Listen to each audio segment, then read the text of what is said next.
almost go to this game today? Yep, but the trip is next month. Wow, I bet you're sure happy that you waited until February to get out to a Preds game in person again, huh? Oh yeah. Big difference it's gonna make of what? 2, 3 weeks until I see the Preds play the Coyotes again, this time in Bridgestone Arena in person. This team is really instilling a lot of confidence in me that it can finally get over whatever is holding them back from beating Arizona. Preds lose 3-2 to the Arizona Coyotes Saturday afternoon inside Mullet Arena in Tempe, Arizona.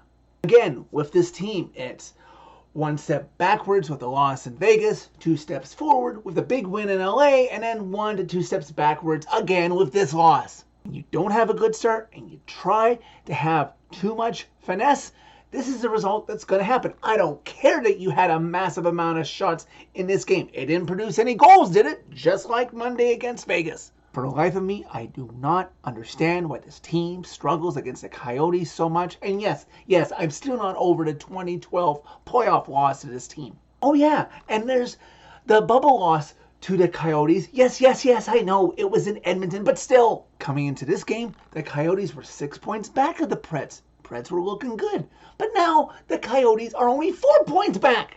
Not great for confidence in yourself when you have to go home now and play front-running Florida in front of your home fans on Monday night. And one of the rare moves by Coach Bruno that I have to disagree with, and I said it after the LA win, Lankinen needed to start this game. Saros still a little shaky. I don't blame him for the loss today, but he needed the rest for his confidence and then play him against Florida. Because now what?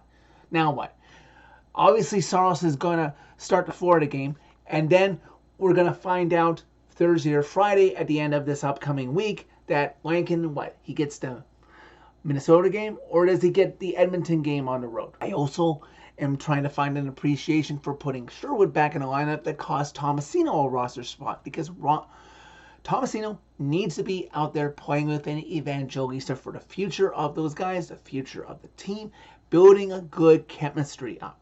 Like I said, much like the Vegas start, in this game, the Preds, really great, outshooting the Coyotes 10-1 at one point, not getting any goals, and then the Coyotes managed to score on their 4th shot on Saros. Clayton Keller opens the scoring. Clayton Keller, I left out, would not just score 1 goal in this game, he would score 2 goals in this game because somehow, this team wasn't prepared for the second period, and just over a minute into the second period, Keller would score again.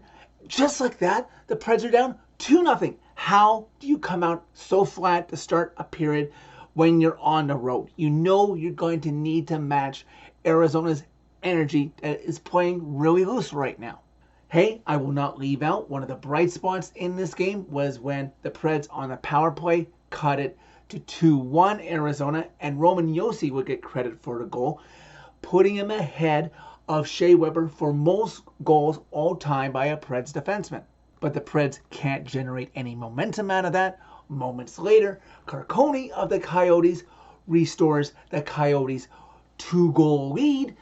Preds struggling here, frustrating this fan base, so down 3-1 after 40 minutes. Coyotes have a chance to put this game away, make it a 3-goal game just about 3 minutes or so into the third when Tyson Barrie goes for tripping. But maybe it's a little both. The Preds defend well and the Coyotes don't really pose a threat. But the penalty expires. Preds still only down by 2. Man, am I going to be glad when Barry Trotz could finally find a suitor and get Tyson Barrie the heck out of here, freeing up a roster spot so that Spencer Stastny can get ice time with the big club. 8.5 into the third, Preds unable to cut the Coyotes' lead to 1 when they got caught for 2 minutes on the ice. Time is ticking down. Preds not really posing a threat in the third in a period that they only managed 7 shots on goal. In a desperation game trying to tie, you only muster 7 shots on goal?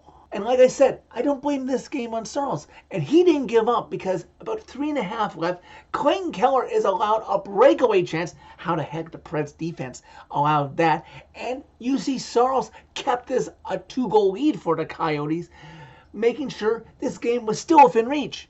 Bruno pulls Sarles with just over 3 minutes left to go in regulation. The Coyotes would manage to miss an empty net opportunity. Preds crashed the Coyotes net and pressed right in front of Connor Ingram. Yes, remember that Connor Ingram, who used to play for the Preds, off of the faceoff, rebound to Connor Ingram's left, and there's Tommy Novak to put it home, cutting the Coyotes' lead down to 3-2 now. Preds get their timeout called, would end up pulling Sarles again. Coyotes get no empty netter. Preds get one more chance in the Coyote zone with about 10 seconds left. It's a no-go.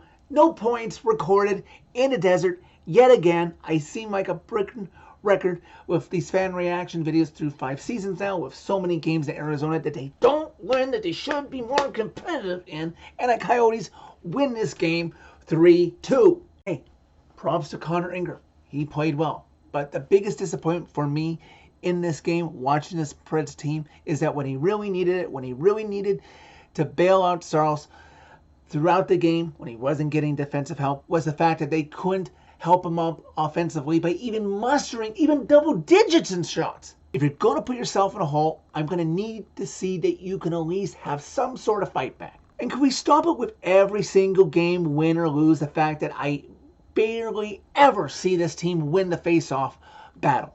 Today, it was a lot closer to 50-50, I'll give them that, but it's gotta be better even against the really good teams.